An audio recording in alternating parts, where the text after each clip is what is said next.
Hello friends, कैसे हो आप सभी। मैं आशा करता हूँ आप सभी स्वस्थ हैं तथा प्रसन्न हैं। तो दोस्तों, आज मैं लेकर आया हूँ शारीरिक शिक्षा का महत्वपूर्ण topic anatomy and physiology part 2। अगर आपने पार्ट 1 नहीं देखा है तो मैं डिस्क्रिप्शन में लिंक दे दूँगा, वहाँ पर आप जाकर इसे देख सकते हैं। मैंने एनाटॉमी एंड फिजियोलॉजी की 2 वीडियो बनाई हैं तथा दोनों ही वीडियो बहुत इंटरेस्टिंग हैं और साथ ही साथ इम्पोर्टेंट भी, इसलिए दोनों वीडियो ज़रूर देखें तथा जल्दी ही भाग 3 बनाकर मैं अपलोड कर दूंगा। दोस्तों, ऐसी ही ज्ञानवर्धक वीडियो पाने के लिए चैनल को सब्सक्राइब जरूर करें तथा बेल आइकन को भी प्रेस कर दें ताकि सबसे पहले वीडियो आपके पास पहुंचे। तो आपका ज़्यादा समय न लेते हुए come to the point and start our new video anatomy and physiology part 2। प्रश्न नंबर 1, मेडिटेशन का अभ्यास निम्न में से किसका स्राव बढ़ा देता है। तो दोस्तों, इसमें 4 ऑप्शन दिए हुए हैं। ऑप्शन ए है DHEA, ऑप्शन बी है GABA, ऑप्शन सी है एंडोर्फिन। तो इसका जो सही आंसर है वह है ऑप्शन डी, उपरोक्त सभी।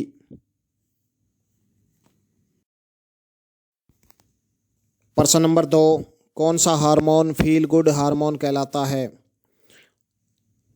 तो इसका जो सही आंसर है वह है ऑप्शन डी, एंडोर्फिन।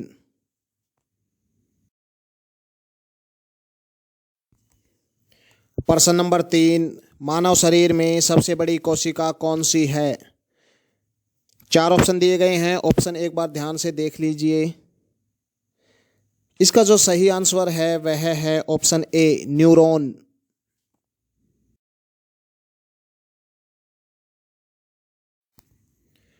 प्रश्न नंबर 4, मानव शरीर में एड्रिनल ग्रंथि कहाँ स्थित होती है। इसमें भी 4 ऑप्शन दिए हुए हैं। ऑप्शन एक बार फिर से ध्यान से देखिए। इसका जो सही आंसर है वह है ऑप्शन सी, जो एड्रिनल ग्रंथि होती है वो किडनी के ऊपर स्थित होती है। प्रश्न नंबर 5, कौन सा हार्मोन फाइट और फ्लाइट के नाम से जाना जाता है। तो दोस्तों, इसका जो सही आंसर है वह है ऑप्शन डी, एड्रेनालिन। प्रश्न नंबर 6, मानव शरीर में सबसे बड़ी धमनी कौन सी है। तो इसका जो सही आंसर है वह है ऑप्शन ए, एओर्टा। एओर्टा धमनी मानव शरीर में सबसे बड़ी धमनी होती है। प्रश्न नंबर 7, मानव शरीर में सबसे बड़ी शिरा कौन सी है। तो जो सबसे बड़ी शिरा होती है वह होती है वेना केवा, यानी कि ऑप्शन ए सही है। प्रश्न नंबर 8, निम्न में से कौन सा एक छोटी आंत का भाग नहीं है। तो जो छोटी आंत का भाग नहीं है वह है ऑप्शन बी, कोलन। जो कोलन होता है वो छोटी आंत का भाग नहीं है। प्रश्न नंबर 9, रक्त में मौजूद प्लेटलेट्स का प्रमुख कार्य है। तो जो प्लेटलेट्स का प्रमुख कार्य होता है वह होता है रक्त स्राव को रोकना, यानी कि ऑप्शन डी सही है।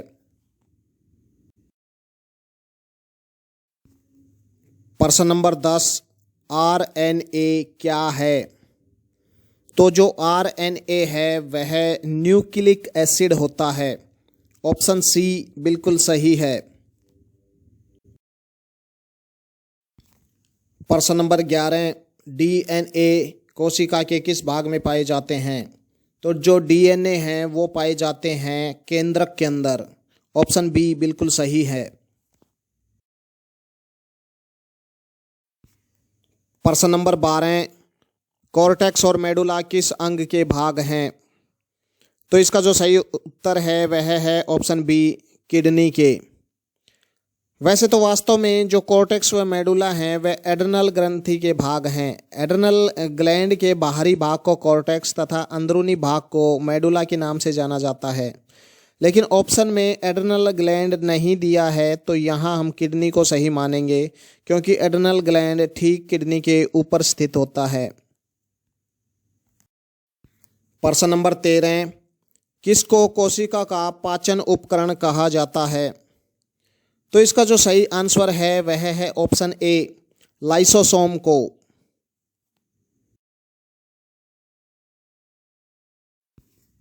प्रश्न नंबर 14, तंत्रिका तंत्र के विकारों का अध्ययन करने वाला विज्ञान क्या कहलाता है? तो इसका जो सही आंसर है वह है ऑप्शन बी।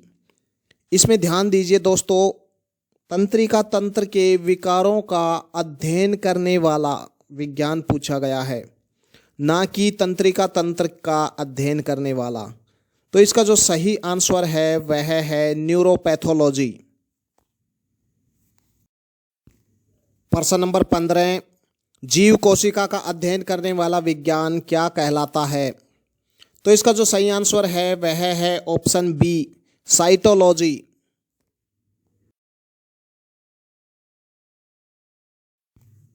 प्रश्न नंबर 16, सामान्य अवस्था में मानव में कुल गुणसूत्र कितने होते हैं?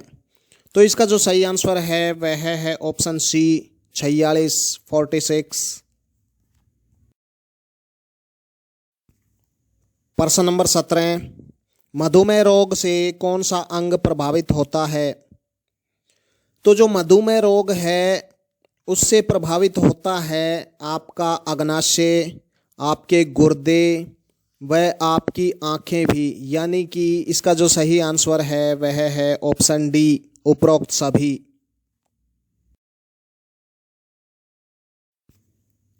प्रश्न नंबर 18, विश्राम एवं पाचन अनुक्रिया का संबंध तंत्रिका तंत्र के किस भाग से है?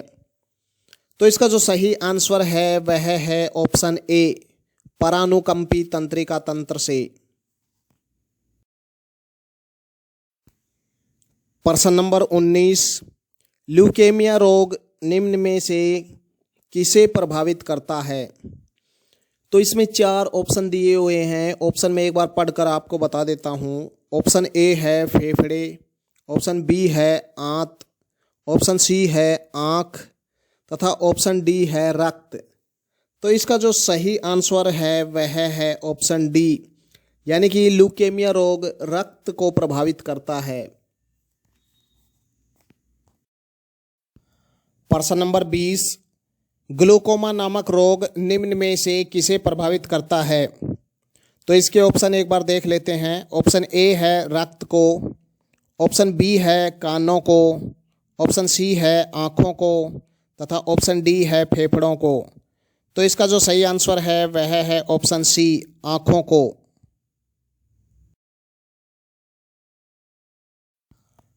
प्रश्न नंबर 21, पोलियो रोग मानव शरीर के किस तंत्र को प्रभावित करता है? तो इसका जो सही आंसर है वह है ऑप्शन बी, तंत्रिका तंत्र को। प्रश्न नंबर 22, निम्न में से किसे कोशिका की प्रोटीन फैक्ट्री कहा जाता है? तो इसका जो सही आंसर है वह है ऑप्शन बी, राइबोसोम को।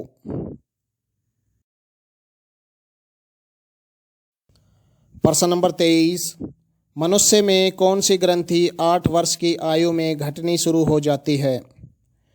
तो इसका जो सही आंसर है वह है ऑप्शन ए, पीनियल ग्रंथि 8 वर्ष की आयु के बाद घटनी शुरू हो जाती है। प्रश्न नंबर 24, थाइमोसिन हार्मोन किस ग्रंथि द्वारा स्रावित होता है? तो इसका जो सही आंसर है वह है ऑप्शन सी, थाइमस।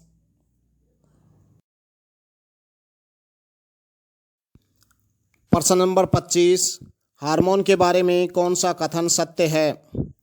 तो एक बार सभी कथन पढ़कर देख लेते हैं। ऑप्शन ए में दिया हुआ है, हार्मोन का उत्पादन बहुत ही सूक्ष्म मात्रा में होता है। हाँ, ये सही है। ऑप्शन बी, हार्मोन शरीर की क्रियाओं की गति को बढ़ा देता है। ये बात भी सही है। ऑप्शन सी, हार्मोन कार्बनिक पदार्थ है। ये बात भी बिल्कुल सही है। ऑप्शन डी, उपरोक्त सभी।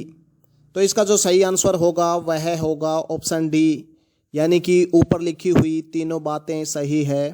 तो जो सही आंसर है वह है ऑप्शन डी, उपरोक्त सभी। प्रश्न नंबर 26, निम्न में से कौन सा वृद्धि हार्मोन है? तो इसका जो सही आंसर है वह है ऑप्शन ए सोमेटोट्रोपिन। प्रश्न नंबर 27, लाल रक्त कणिका का कार्य निम्न में से कौन सा है? तो इसका जो सही आंसर है वह है ऑप्शन ए ऑक्सीजन का संचार करना। प्रश्न नंबर 28, मानव रक्त का पीएच मान लगभग कितना होता है?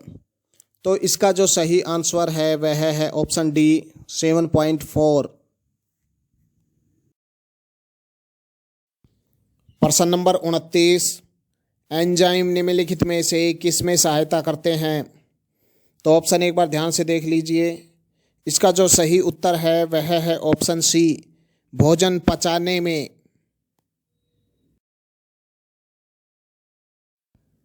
प्रश्न नंबर 30, प्राय निम्नलिखित में से सभी एंजाइम क्या होते हैं?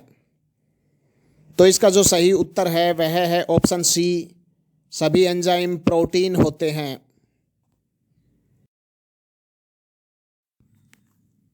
तो आज की वीडियो यहीं पर समाप्त होती है। आपकी सुविधाओं को ध्यान में रखते हुए वीडियो छोटी तथा कम समय की बनाई है, क्योंकि ज़्यादा बड़ी वीडियो लिसनर को बोर करती है। दोस्तों, अगर वीडियो आपको पसंद आई तो लाइक, शेयर तथा चैनल को सब्सक्राइब करना न भूलें। साथ में बेल आइकन भी प्रेस कर दें। जल्दी ही इस सीरीज की नेक्स्ट वीडियो के साथ मैं फिर से हाजिर होता हूँ। तब तक के लिए good bye and take care.